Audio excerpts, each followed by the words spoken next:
So before we were recording, we were sitting here talking about, like, we're all IT guys. We come across God knows what in people's computers. John had a funny story. Yeah, I think I've actually told you guys this. I don't know if it was on camera or off, but back in my MSP days, we serviced a lot of different companies as an IT consultancy firm, and there was this law firm, very small, that I was field tech sent out to help with something. I don't remember what it was, printer, whatever. And I get there, and it's the owner's computer that he's having trouble with, and I sit down on his desk. I go to the browser, and I don't remember what it was that I needed to download, but it started with P. Uh-oh. I know where this is going. Of course. And, browser history. This isn't the first time that I've seen this. Usually it's remote. So are all of our stories going to have to do with porn? I think they are. Pretty much. And this guy's standing right behind me. And I hit the P and then time stops because the first thing that I see is just like 10, 15 recommendations of various Pornhub history recommendations. Do you want to go back to this page, as Chrome does? And I get so thrown off that I just like stay there for maybe a second, but that's infinite. That's too long. Yeah. And I start typing where I was actually supposed to go. Like, you can almost hear this guy just like heart attack. Blood rushing to his face while he's saying, yeah. Oh, yeah. And I don't turn around. I could never. I wouldn't be able to. I didn't even look him in the eye. I know. I had a similar one. Yeah. I did a similar one. I was also in MSP. I think MSP is probably like ground zero for a lot of this kind of thing. Yeah. We did web content filtering, and it was just an automated system to send out reports. But one of the customers contacted me and said, let's not do web content filtering on my location anymore. And so I looked at the report that we sent him, and it was just porn on top of porn. I'm like, all right, dude, you do you. Like, beyond the headcanon of like what is going on in that office, because I don't workspace office. These are business users. Yeah, this isn't COVID. Like, we're talking about, they're sitting there 10 feet away is Deborah, the assistant, or like Greg, the accountant. And you're just browsing away, just page anyway. But there's a serious side to trust too, though.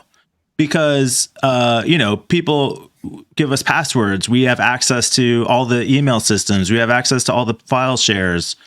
The IT guys can get access to essentially anything on the network. So it does take, you got to trust your IT guy. Is that trust well placed?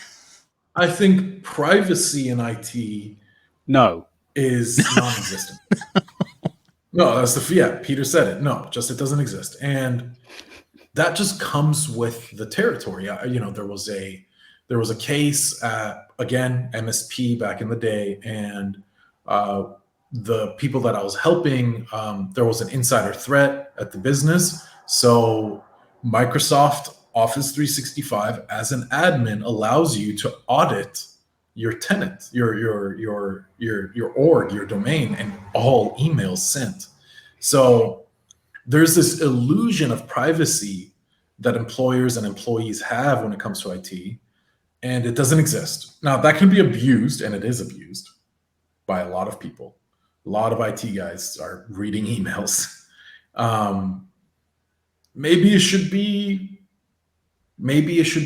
I guess, like, better portrayed or better delivered this information that, like, hey, I can actually see everything you're doing.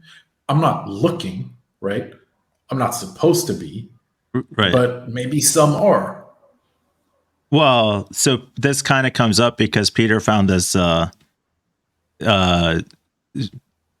of a study. Peter.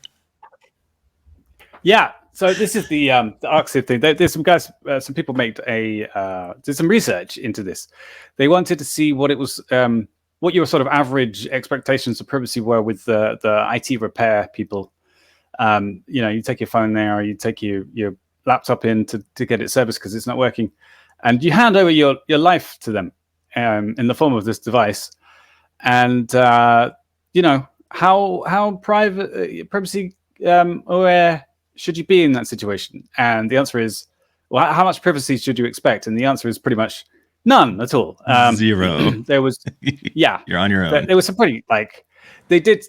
I don't know. I didn't read exactly. I read some of the paper and some of the results.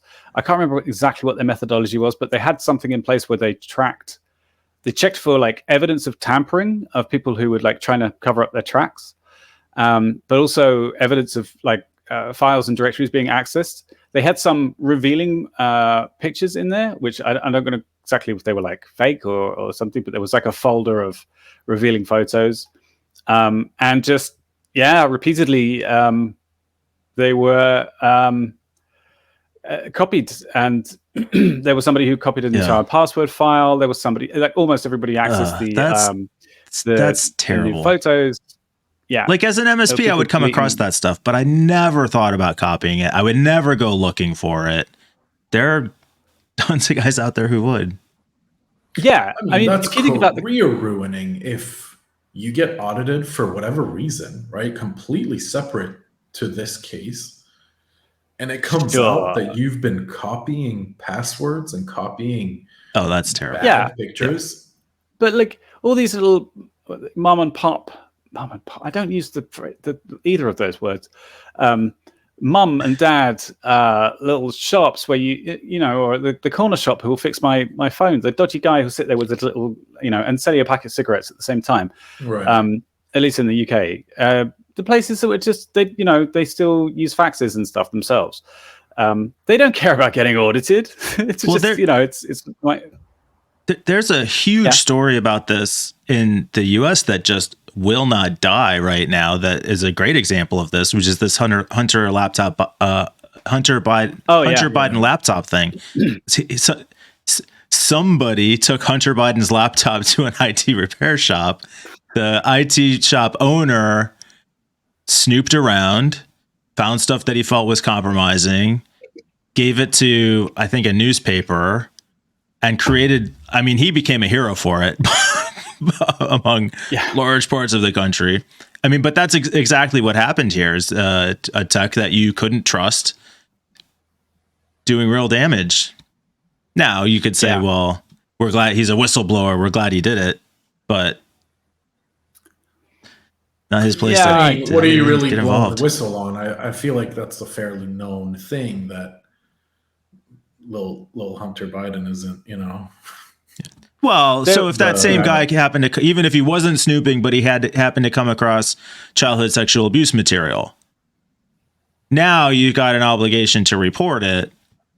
So is that an invasion of privacy? Well, maybe, but good. I think you got invited. You've invited your own violation of privacy because let's say, I don't know. Let's say the scenario really it's case by case. If I hand you my laptop and I say, hey, this isn't turning on, you shouldn't go snooping in my hard drive or my storage drive. If I say, hey, things are really slow when I try to save them and move files, you've now pretty much said, without even knowing it, that this person has to go through your storage drive. Just inherently, they're going to have to do some sort of disk check. And that maybe they'll need to go clicking around just to see how it feels. Like when I click and open this directory, does it hang for 2-3 minutes? And if I am a criminal, and it says don't open, right. If I'm a criminal and I know I have illegal content or compromising content on my computer, I should be very careful about who I hand that computer to. Pete, any thoughts? Yeah. Final thoughts on this, Peter? Not really. Do you trust your IT guy? Oh, do not trust your IT guy. What about John or I? What if John or I are your IT guy? You don't trust us? No, absolutely not. No, definitely don't trust you guys. Probably you'd just be good better call. at hiding it. That's all. All right. Fun conversation, guys. We will see everyone again tomorrow. Like and subscribe. Join us on Discord. Bye.